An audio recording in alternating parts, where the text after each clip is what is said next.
Welcome back. It's been about a year since I last posted an update about this, I believe.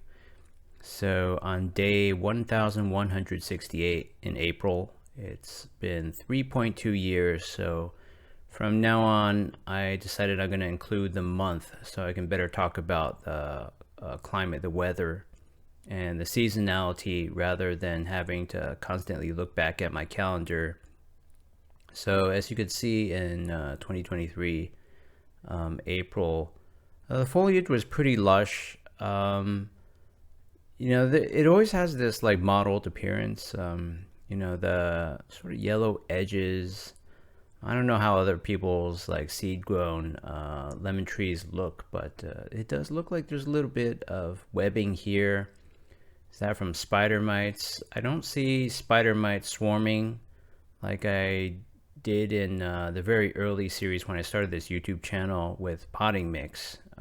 So I'm sure that potting mix from Miracle Grow that contained spider mite eggs and maybe some of the early instar spider mites as well, and they just went ham on my plants. So this is still in April. You can see there's a little bit of a problem, like foliage is lost. That spiky branch on top looks a little dead. This was back when I still had that Cadota fig, and it was doing well, but like many cuttings, it just wouldn't grow upright. So this was grown from a seed. I'm sure it might not be true to the parent in terms of like the fruit it produces, but yeah, we'll see if I can ever get to that stage.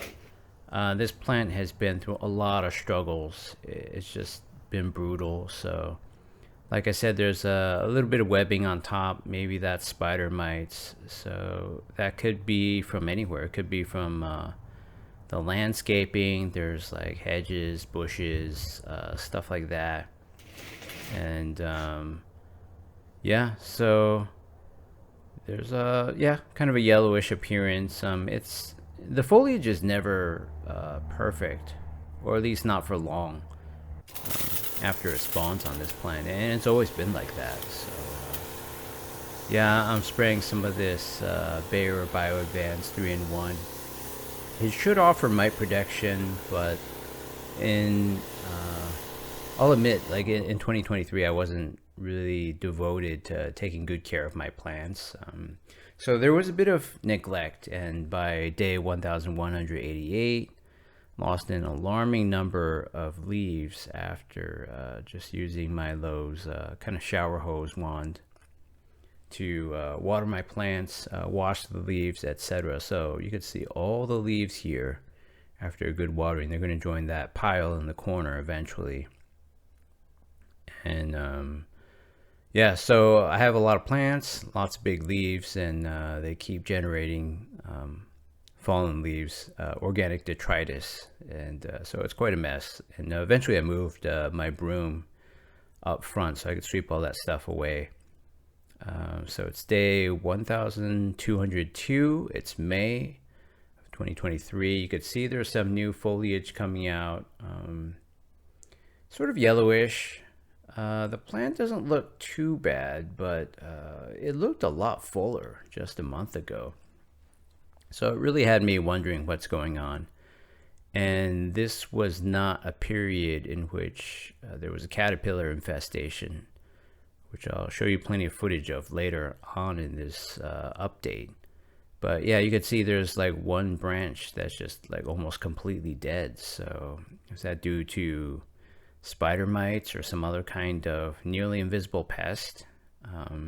I remember when I had spider mite infestations, like really bad ones, in the early series, like with a sweet potato vine and whatever.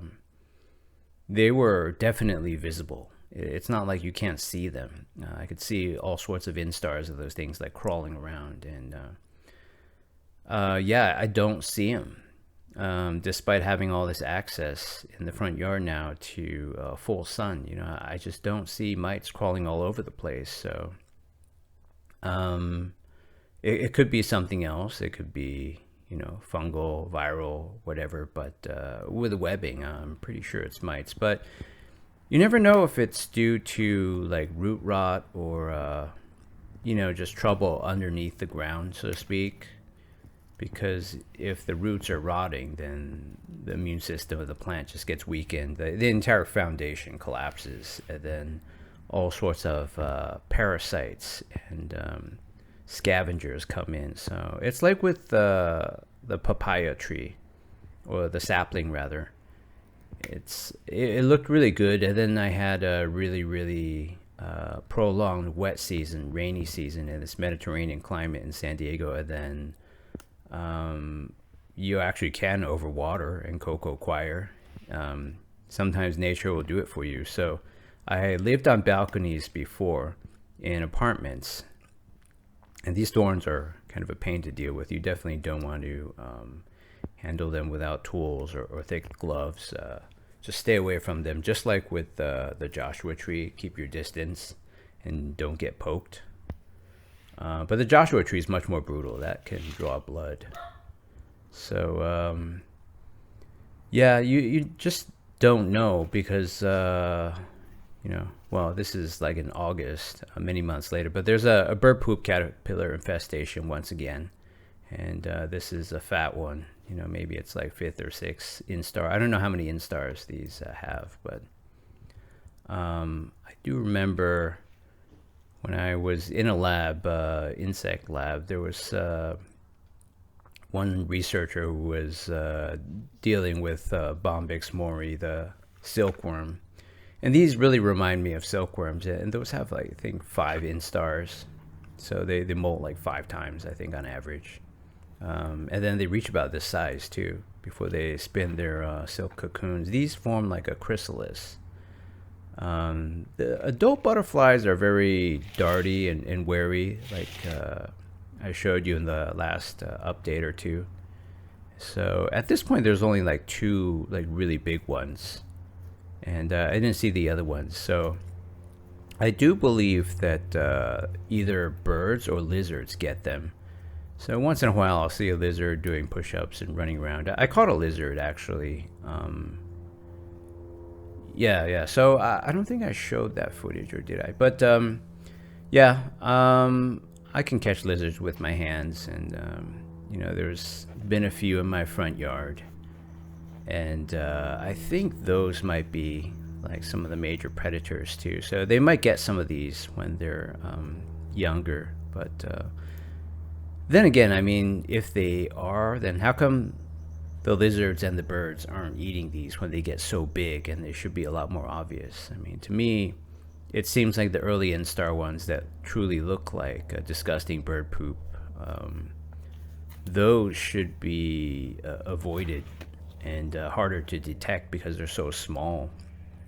Well, when they get big like this, a lizard or bird, they could have enough intelligence to just see that they're there or know where to look. So yeah, these are 2 big ones. They really remind me of silkworms. So I'm wearing gloves, so they're not activating their dual prong like orange scent gland, really strong citrus scent response defense mechanism, like I showed in previous updates to this series. And you can see all the caterpillar poop, and that's how I always know. But by the time I realize, it's too late. I mean, look how badly this thing's been defoliated, but it seems to have started before the caterpillar plague struck once again. So this is on a particular day in August, 10:23 a.m. I exiled them here onto a small pot containing a failed California poppy plant. And you can see it's not doing too well. They sniffed around. They weren't very interested in eating this. So caterpillars have a very strong sense of smell in my experience. And if you keep them in an indoors environment, they'll just act kind of like dead or motionless, like kind of comatose. But once you take them outside where there's outside air blowing around, they perk their heads up, and off the ground, off your hand, and then they'll start sniffing around basically because they smell the scents, the organic volatiles given off by all the plants out there, smells that we kind of ignore due to our civilized lifestyles. But yeah, after work that very day, I checked on them, and then one of the two was just gone. I couldn't find it anywhere.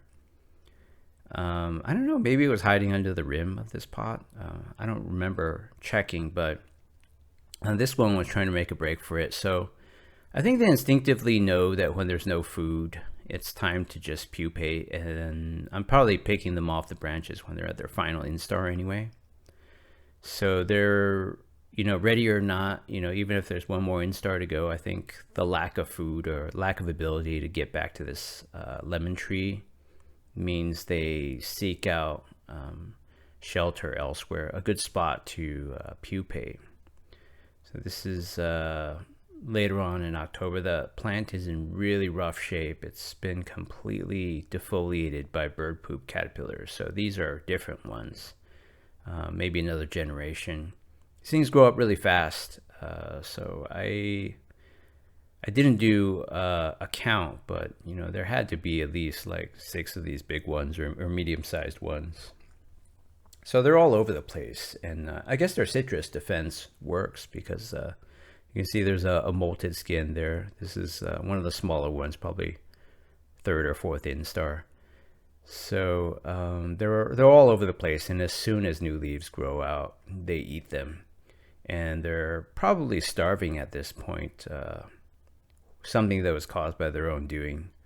But yeah, what I was there's a snail there too. I was saying earlier that there's like mite problems, so eventually I decided to do a transplant. I bought these $100 pots. I'm just showing you one of these as a demo. So this is in November. It's got an internal water reservoir, just like the very first pots I ever used, except this is really robust. It's really well insulated. See how thick it is with all the airspace inside. So the root system won't be shocked as much, and the volume is bigger than any pot I've ever had before. So there's access in 2 of these troughs with a lot of holes to a really big water reservoir. So I'm just getting in more fresh cocoa coir. And my thought process is this lemon seedling is it's really diseased, and it's been under siege by bird poop caterpillars and for multiple generations. So I figure maybe there's root rot, maybe I watered too much, maybe that's another factor as well.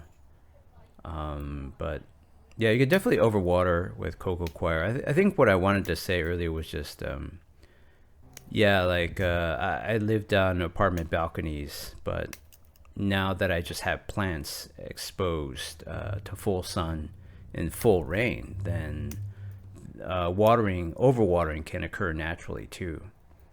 So yeah, that's how my papaya plant died. And I think many of these smaller pots, they dry out a lot quicker, but I think I was overwatering this. I mean, look at the root caliber. I mean, we don't really see any white roots. Maybe some at the bottom look a little fresher, but the ones on the side just look nasty. The color looks nasty. There are no like white, fresh-looking ones except in some spots. And I'm glad at least it's formed a root ball, but it's not that strong of a root ball, and everything is kind of falling apart because I suspect that the roots towards the top are rotten. So I would characterize this as a diseased plant for most of its unfortunate life, but it's made it this far. So I'm going to give it one last shot, give it a new home.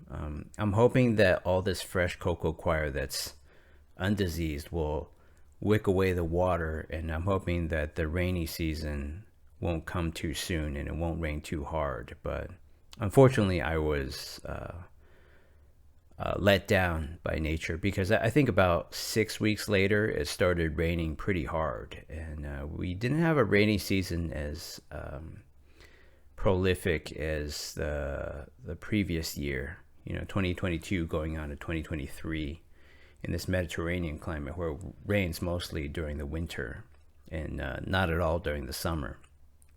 So not as much rain as the year before, which triggered a super bloom, but at the same time, it still was at times came in torrents.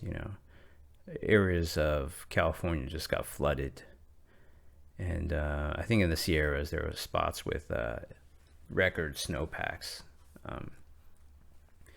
So yeah, my thought process was that do this transplant. You can see here I take a lot of care to examine from different angles to get it to sit straight, and I don't want the trunk, the base of the trunk, to stick out too much. But yeah, I'm rearranging the cocoa coir, and hopefully the drier new cocoa coir can wick away the moisture. Let things dry out, and then hopefully the weeks before it rains, within those weeks, the root system has enough time to heal and adapt and expand. So my plan was to do this and just to not water for a while. And my general observation is that it's a good thing for a root ball to form in a pot. Generally, the plants are most robust at that point, but at the same time, you could see how rotten these roots are looking. But generally, the larger soil mass you transplant something into, the better off it's going to be, unless you're just overwatering it to the point where it absorbs way too much water, which can happen for organic substrates. And cocoa coir is an organic substrate. It's not as fast rotting as potting mix, so it doesn't have that death by oxygen depletion problem that creates root rot with a lot of other plants, but nonetheless it can absorb an insane amount of water. So you have to be careful with overwatering. But I think once you have a healthy root system established, depends on the plant too, but if it's like the Joshua tree, then it becomes basically indestructible after my one Joshua tree was basically invulnerable after 18 months.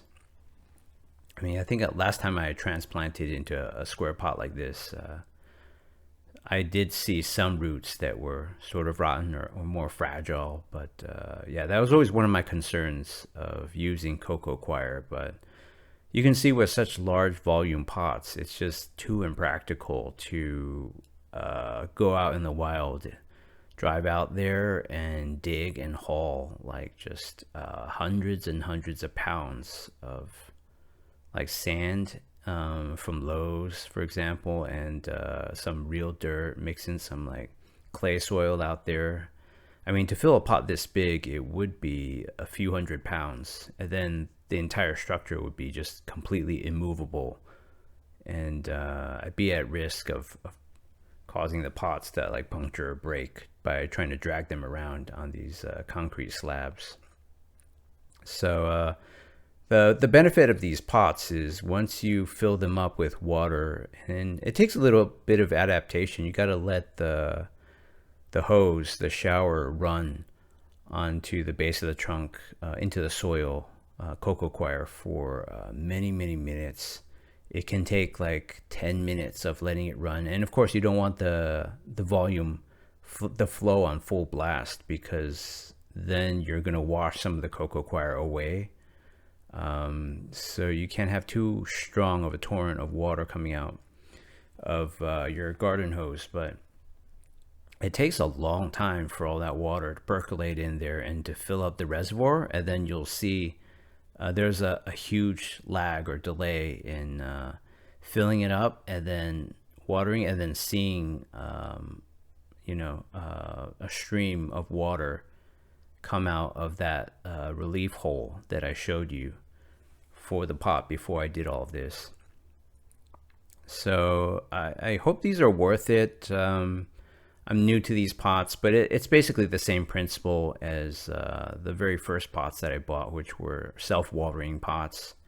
Except this one doesn't really have that problem of just having this big trough where a ton of bugs and like mosquitoes and spiders and stuff will just move in. Yeah, they could go in through the little hole, but it's not like a huge open lip to a big tray or a bunch of pests can go in. So, and also the design of the bottoms means that there's no prolific runoff, so I won't have crickets living under my pots. I'm not hearing them anymore, although I don't think this is the season right now, because as of the time I'm compiling this and narrating, it's late March in 2024.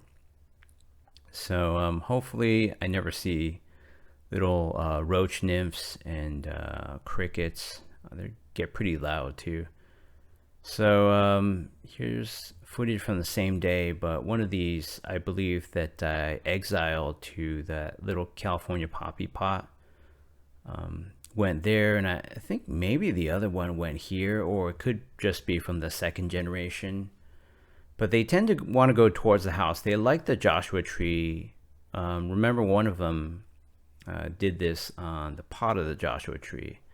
And now you've seen footage that one of them went for the trunk of the Joshua tree. It's really well protected. And then this is another sort of, I guess to birds it would be conspicuous, but it took me a while to find that. So it's December of 2023. I got a new smartphone to film with. It's the Sony Xperia 1 Mark V. As I know it's a mouthful, but it's technically one of the most advanced phones out there, the most advanced. So it's got a really good screen display, but it's also got really good photography and videography capabilities. But it doesn't use software like the best Apple and Samsung phones, for instance, to process the entire video and the photos. So there's more of a focus problem, I would say, for pictures in low light. But yeah, at this point I had just gotten the phone, and I was like prepping it. I was playing with all these different settings. So this is more of like an enthusiast phone, but yeah, the screen resolution is amazing. It's 4K resolution. So watching videos on it is great, but yeah, the question is, can it produce better videos? So far, my opinion is that the video quality is much better. And I kept my last Samsung phone. It was an S10 for 4 years, actually, more than 4 years. So I think this phone, yeah, it should last me for an equivalent amount of time, if not longer. So yeah, I'm actually filming in 120 frames per second in 4K resolution, and the quality when you blow it up on a large PC monitor to examine the footage afterwards is actually much higher than the Samsungs. But yeah, a lot of hardware and streaming just can't tolerate 120 frames per second. So it's actually considerably harder on my computer to edit this, and yeah, it just takes longer. The replay is slower, the preview is slower in the software. So it's December of 2023. I'm still testing, getting used to this phone, but I got a little excited because there was new foliage growth, but the top seems all dead, and I was quite derelict during this year in spraying the Bayer Bio Advanced. So this is February 2024, and this is it's looking like a birch tree with all the bark stripped off. So I was despairing at that point. I was like, where did all the foliage go? It's like, I don't see caterpillars. In fact, I actually squished the caterpillars and buried them underneath this, and then that's bird poop right there.